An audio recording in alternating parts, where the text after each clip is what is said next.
poderosa. A través de esta enseñanza, entonces, vamos a comenzar aprovechando que ya hay un bonito grupo para poder comenzar toda la escritura y al hablar este tema del valle de sombra y de muerte, vamos a estar viendo cuán importante es nosotros entender qué es el valle de sombra y de muerte, porque lo hemos predicado, lo hemos enseñado y cada vez que hay un problema, hablamos de que Dios nos guarda del valle de sombra de muerte. Pero hoy a través de toda la enseñanza que vamos a estar dando a conocer, vamos a poder ver realmente qué significa o cuál es el significado judío de lo que es el valle de sombra y muerte. Así que atentos, lápiz y papel, los que les gusta anotar. Este es el libro que lo terminé el día de ayer, el libro 169. Y vamos a estar con la ayuda del Señor entrando en este tema para poder entender más qué realmente quiere decirnos el Señor a través de esta palabra.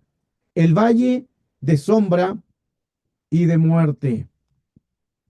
Para poder entender esto, es necesario colocar la base de esta enseñanza, el Salmo capítulo 23, verso 4. Le voy a leer la versión TNM. Aunque ande en el valle de profunda oscuridad, no temeré ningún mal, porque tú estás conmigo y tu vara y tu bastón me dan seguridad. La versión Valera 1960 dice, aunque ande en el valle de sombra de muerte, no temeré mal alguno, porque tú estarás conmigo y tu vara y tu callado me infundirán aliento. Aquí es importante en estos pasajes que es la base de entender el valle de sombra y de muerte. ¿Cuál es la conexión realmente que tiene que ver con el rey David? ¿Cuál es la conexión en que en este pasaje nosotros podemos ver por qué realmente a través de la palabra del Señor nos está dando a entender que algo sucede cuando nosotros nos conectamos a un mundo espiritual y podemos entender mucho mejor todo lo que es la escritura a través de este pasaje? Sí, sí. Es importante Es importante saber que a través de la palabra del Señor nosotros vamos a ser más efectivos en todo lo que hagamos. ¿Cuál será entonces, según el pasaje que hoy estamos estudiando, cuál será realmente la conexión?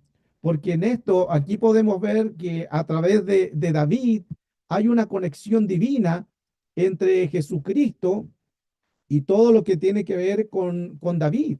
Porque a través de la palabra nosotros nos vamos a dar cuenta cuál es la conexión del valle de la muerte con Jesús. El valle de sombra y de muerte está al lado del monte de los olivos y al lado de la ciudad vieja de Jerusalén. O sea, en un lado está el monte de los olivos y en el otro lado está la ciudad vieja de Jerusalén, o sea, la ciudad del comienzo. Y entre medio, ahí está el valle de sombra y de muerte, lo que menciona el rey David. Este monte, que es el monte de los olivos, junto a la ciudad de Jerusalén, entre medio de esos dos, ahí está ese valle. Por eso que vamos hoy, lo voy a llevar hacia un tour hacia Jerusalén para poder entender qué realmente quiere decir el, este pasaje de que aunque andemos en valle de sombra de muerte, vamos a profundizar aún mayor. A través de esta palabra, esto tiene que ver con varios nombres también. El valle de sombra y de muerte tiene que ver con el valle de Cedrón, se conoce también como el valle del Cedrón, que del hebreo es la palabra Kidrón, y que ahí viene otra palabra también, Keder, que significa oscuridad. Este pasaje también del valle de sombra se le llama el valle de Cedrón, también el valle del rey, porque del rey David, y el valle de Josafat. Tiene estas interpretaciones que son conocidas en el pueblo de Israel. Este valle que vamos a ver en la imagen, aparentemente como que se ve pequeño, pero no es así. Este valle comienza en lo alto de Jerusalén y son 32 kilómetros de bajada que descienden a las profundidades y llegan al Mar Muerto.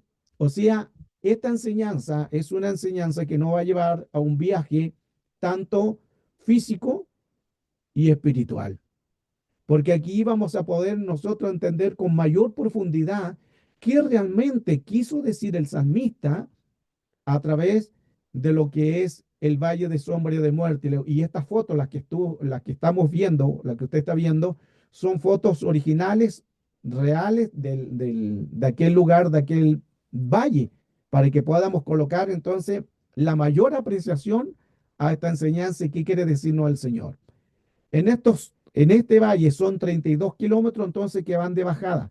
Comienza arriba desde Jerusalén y comienza en un descenso de 1.200 metros de altitud que llega al lugar más bajo del mundo. El lugar más bajo del mundo es el Mar Muerto, que está 430 metros bajo el nivel del mar. Es impresionante cómo todo lo que sucede en este valle. Es un valle que termina, porque lo cruza tanto del río Jordán, luego desemboca en el Mar Muerto. Y asimismo, como estamos hablando del valle de sombra de muerte, este valle es una bajada y donde hay muchos kilómetros de caminata. El camino comienza a la ciudad santa de Jerusalén. Este camino llega casi a 5 ciudades, de entre las cuales fueron destruidas, castigadas por el Señor. Entre ellas tenemos Sodoma y Gomorra. Aunque ese pasaje nos diga, vamos a profundizar, donde dice, aunque ande en valle de sombra y de muerte, no temeré mal alguno. Comienza entonces con Jerusalén de arriba. Recuerde que van bajada, arriba está Jerusalén. Y cuando comienza el descenso, lo primero que vamos a encontrar en ese valle es un cementerio judío, creado aproximadamente hace 3.000 años en el periodo del rey David antes de Cristo. Los judíos siempre enterraban valga la redundancia, a las personas que fallecían o sus seres queridos, la llevaban fuera de la Jerusalén, fuera de las murallas. E interesantemente que ese cementerio que tiene 3.000 años y aún sigue activo, ese cementerio es uno de los más grandes de Jerusalén y todavía continúa activo. Todavía se siguen haciendo la ceremonia de enterrar a alguien en ese lugar. Aproximadamente allí hay 150.000 personas enterradas judías. Mire qué interesante. Comenzamos entonces esta travesía del valle porque es una bajada con Jerusalén. Luego, lo primero que encontramos es el cementerio, un cementerio gigante donde ahí podemos ver todo lo que usted ve abajo. Se puede visualizar, este es un cementerio impresionante, pero los datos de esto es que comienza en el valle del Cedrón, que es el valle de la muerte. Todo esto nos da a entender el valle de sombra de muerte. A los lados está el cementerio.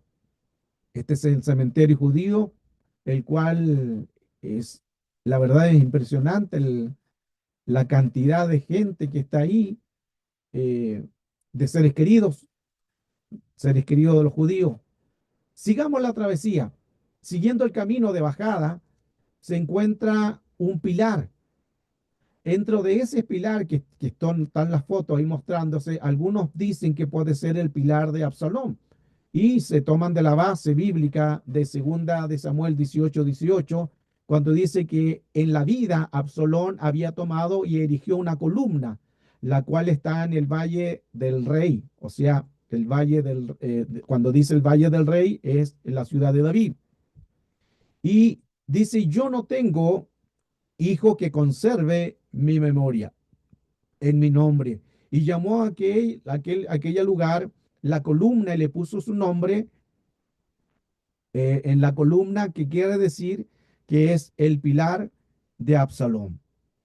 Nos da a entender a través de esta palabra que aquí hay dos datos interesantes de este valle en que pueden ser la tumba de Absalón o también que se construyó con un pilar, que lo que decía ese memorial, y como él era, recuerde que Absalón fue el hijo rebelde de David, no lo quería mucho, entre la Biblia no era muy querido. Incluso cuando pasaban por aquel memorial, la gente lanzaba piedrecitas o piedra en señal de la rebelión que él hizo con su padre David. Entonces, qué importante entender que todo lo que hoy estamos hablando del Valle de Sombra, estamos recién entrando en el valle y ya nos encontramos con el gran cementerio. Luego nos encontramos con otras tumbas, como la tumba de Absalón. También al costado de ese pilar encontramos otra tumba, la que podemos nosotros ver ahí en las fotos, en las imágenes, es una entrada de otra tumba que también está cerrada y está con rejas. Todo el lugar al comienzo ya está hablándonos de tumbas. Mantengan todos esos datos que son importantes para entender qué realmente vio David en el valle de sombra y de muerte. Veamos algunas fotografías dentro de aquella tumba. Estas son fotos reales de aquel lugar donde ahí dejaban a las personas que fallecían, le hacían sus ritos, sus ceremonias y luego las cerraban. Era el lugar de las tumbas o catacumbas también, catacumbas que también que se mencionan en algunos lugares que también están en varios lugares de diferentes países. Se cree que esa tumba es la de Absalón, pero también hay otro dato interesante que también dicen algunos personas que han estado investigando, algunos arqueólogos dicen que puede ser también la tumba de Herodes Agripa. ¿Quién fue Herodes Agripa? El primer nieto del rey Herodes el Grande. Y Herodes Agripa fue uno también, recuerde que Herodes fue el que mandó a matar a los niños, Herodes el Grande. Pero este es el nieto, el primer nieto de Herodes el Grande, y se piensa que puede haber sido él el que pueda estar ahí también. Hay una base también en el libro de Hechos 12, verso 21, y dice, y un día señalado Herodes, vestido de ropas reales, se sentó en el tribunal y les arengó. Y el pueblo aclamaba gritando, voz de Dios y no de hombre. O sea, el pueblo gritaba, voz de Dios, no de hombre. Al momento, un ángel del Señor le hirió por cuanto no le dio Herodes la gloria al Señor y expiró y al final fue comido de gusano. Mire qué dato interesante. Entonces comenzamos con este caminar del valle de cementerios, de tumbas y seguimos más adelante.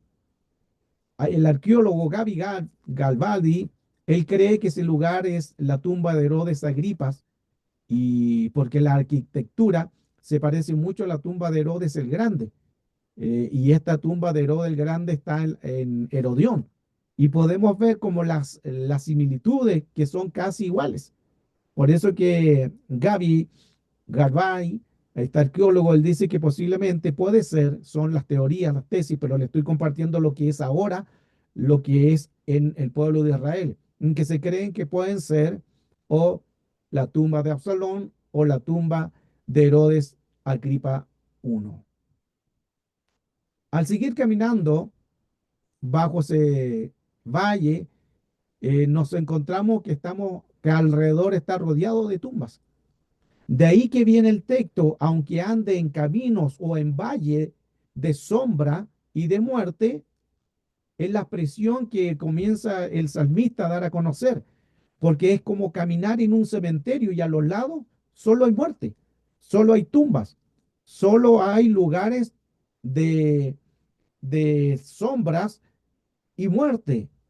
Por eso que viene esa expresión. Ahora, ese lugar está lleno de sitios de tumbas en las rocas excavadas, como podemos ver ahí podemos ver la parte de las rocas, que en las rocas ahí hay tumbas.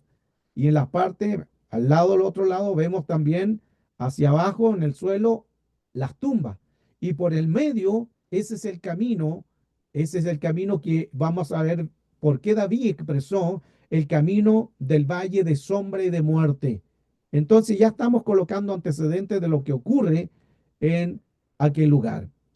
También hay un lugar muy diferente a todos los demás, y es esta roca que está ahí diseñada, que es un monumento de piedra.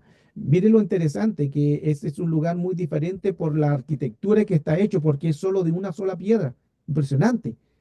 Una sola piedra tallada, también que es un memorial. Recuerde que los memoriales se colocan donde en los cementerios.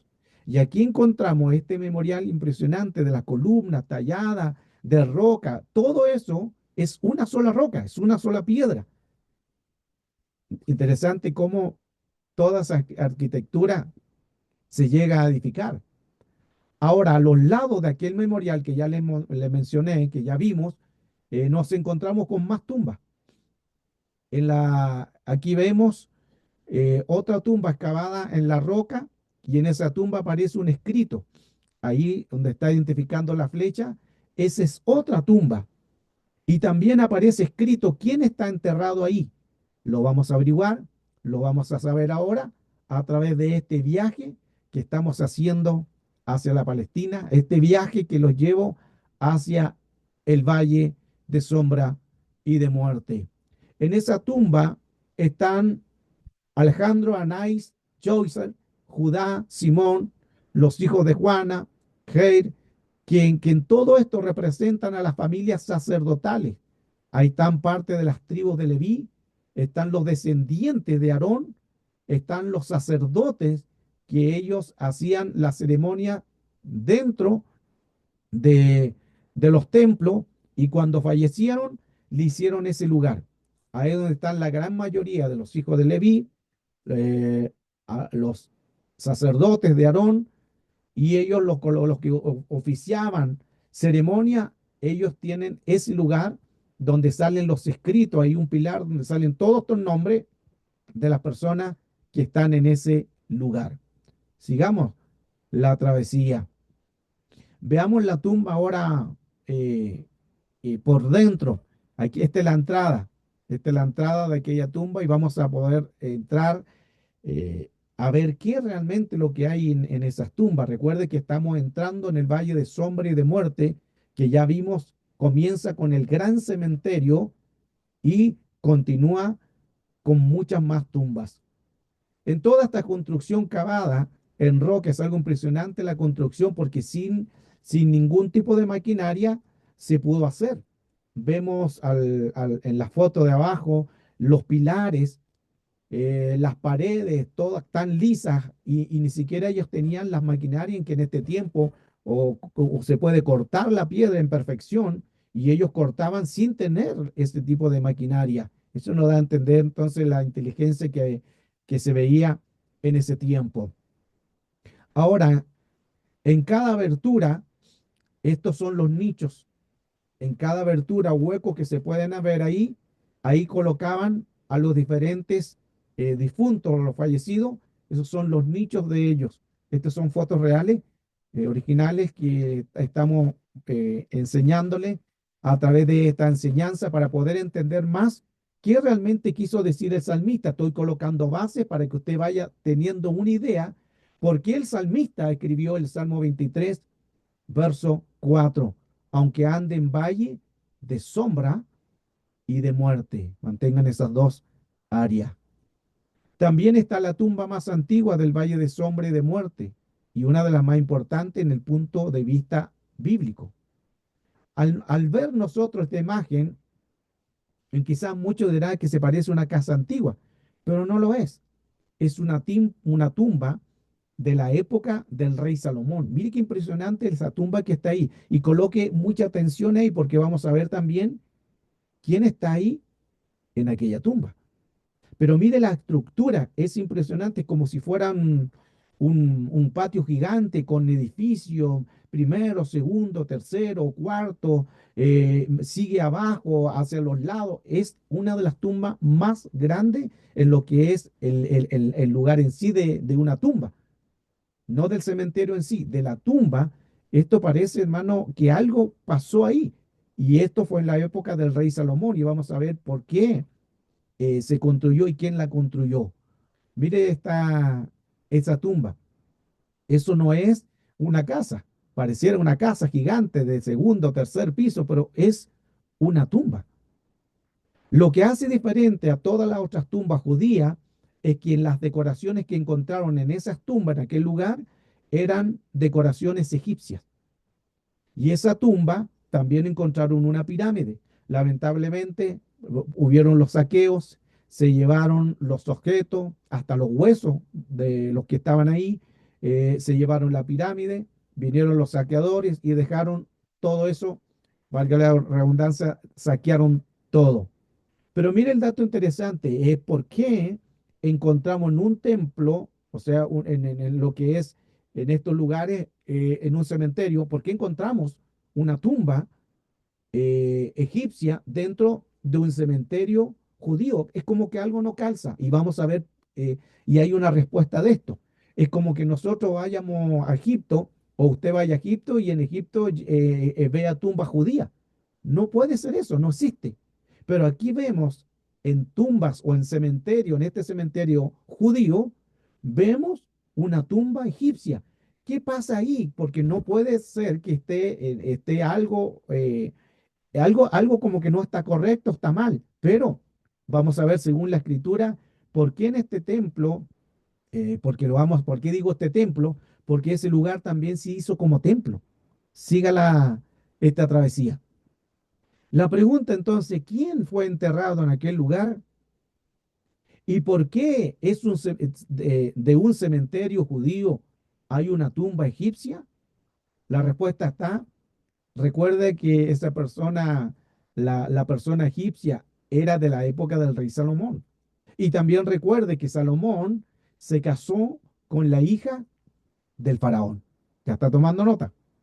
La hija del faraón.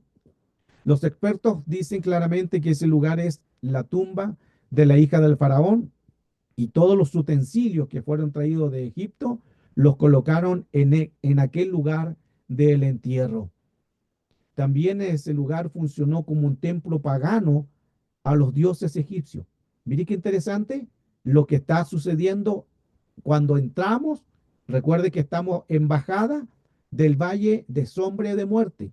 Nos encontramos al principio con el gran cementerio.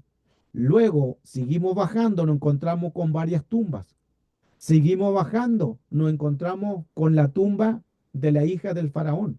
Ahora, aquí viene la pregunta, ¿por qué es permitido que en un templo judío esté una tumba egipcia? Porque Salomón lo permitió. ¿Por qué? Porque Salomón, él construyó esa tumba de su esposa. Aquí ya Salomón se había pervertido. Ya Salomón había caído de la gracia del Señor, ya se había apartado. Recuerde que la escritura dice que él se apartó y empezó a buscar mujeres de otros lugares, se casó con la hija del faraón, todo un caos.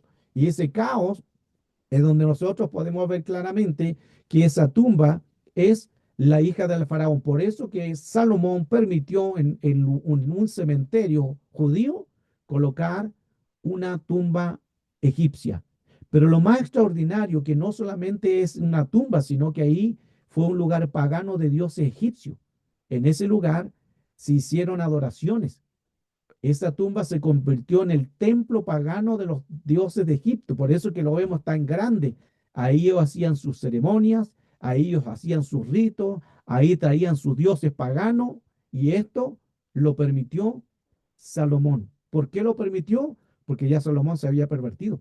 Ya Salomón había caído de la gracia del Señor, ya Salomón había sido desechado, porque recuerde, el gran Salomón se pervirtió haciendo todas las cosas incorrectas. Y en los textos judíos dice que Salomón construyó un santuario para Quemos, a Milcón, a sus abominaciones de Moab, a los de Amón. Hizo lugares que empezó a sacrificar ídolos a Moloc, porque Salomón se aparta de la presencia del Señor. Y aquí tenemos todo lo que hace Salomón. En Primera de Reyes, capítulo 11, verso 1. Esta es la apostasía, el cual hace porque se aparta. Primeramente vemos claramente que el rey Salomón amó a esta mujer, la hija del faraón. Primer error, porque él no tenía que haberse inmiscuido con los egipcios. ¿Qué más sucedió? Trae mujeres extranjeras, a las mujeres de Moab, las de Amón, las de Edom, las de Sidón y las Eteas.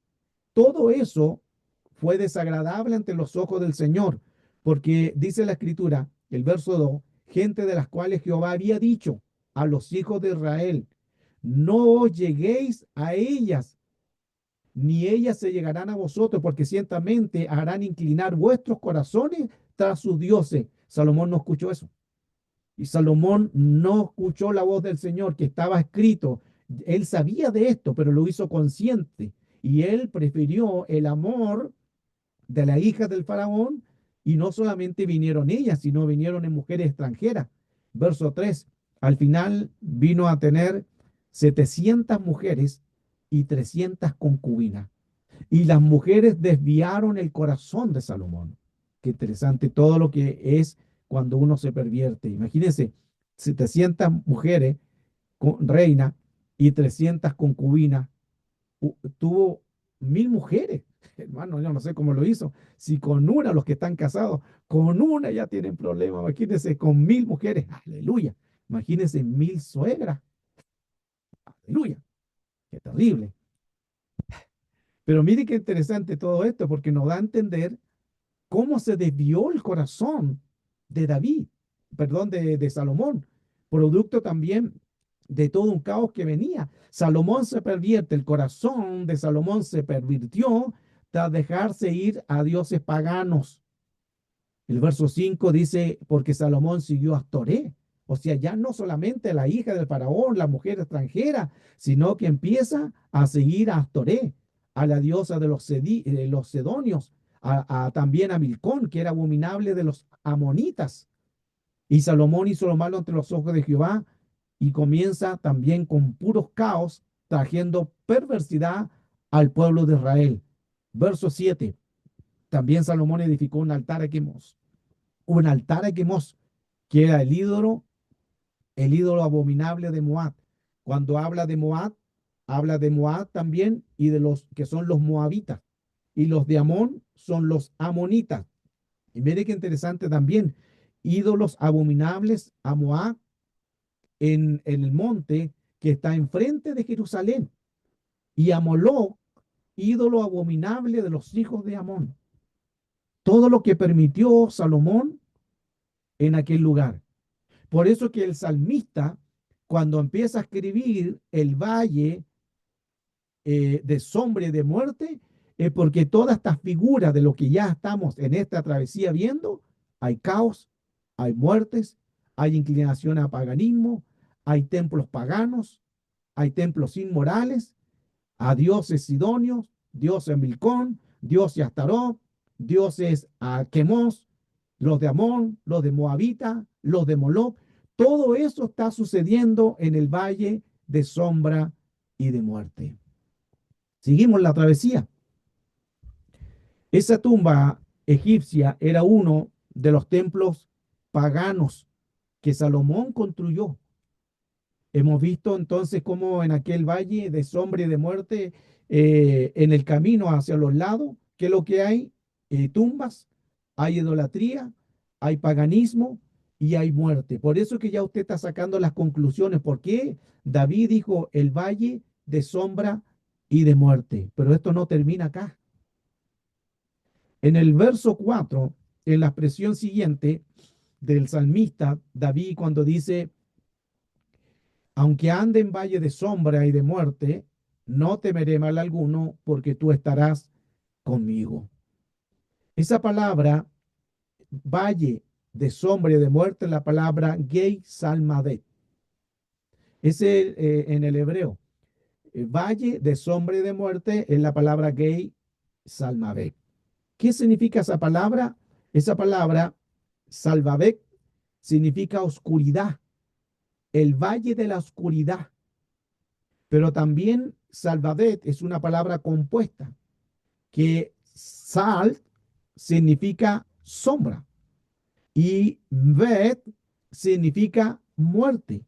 De ahí donde Casiodoro Reines y Prano Valera mencionan, aunque ande por el valle de sombra y de muerte, porque la traducción al valle de la oscuridad. Dato interesante todo esto, porque podemos entender con más claridad por qué realmente se llamó aquel lugar el valle de sombra y de muerte. Cuando David escribió el Salmo 23, él estaba en su palacio. Y en su palacio, recuerde que el palacio estaba justo a los lados del valle de sombra y de muerte. Y también ahí, aquí podemos ver las ruinas de lo que queda de aquel palacio de David. Y también en aquel lugar estaban los campos verdes. Ahí donde también David se inspiró de aquellos pastos verdes y empieza también la expresión de sus salmos. Junto a pastos verdes me pastoreará. Junto a delicados pastos me pastoreará. Son las expresiones del salmista, porque el salmista desde arriba de su palacio, él podía ver todo el valle y le llamó el valle de sombra y de muerte. Y ya está, usted ya está sacando las ideas por qué realmente se llamó el valle de sombra y de muerte. Desde el palacio del rey, David se inspira en hacer esto. Ahora, ese valle de sombra y de muerte es por las tumbas, a los lados de ese camino, es como un camino de bajada, y en ese camino hay poca luz. ¿Por qué poca luz? Porque de arriba, la profundidad de aquel valle en bajada, la luz no alcanza a llegar.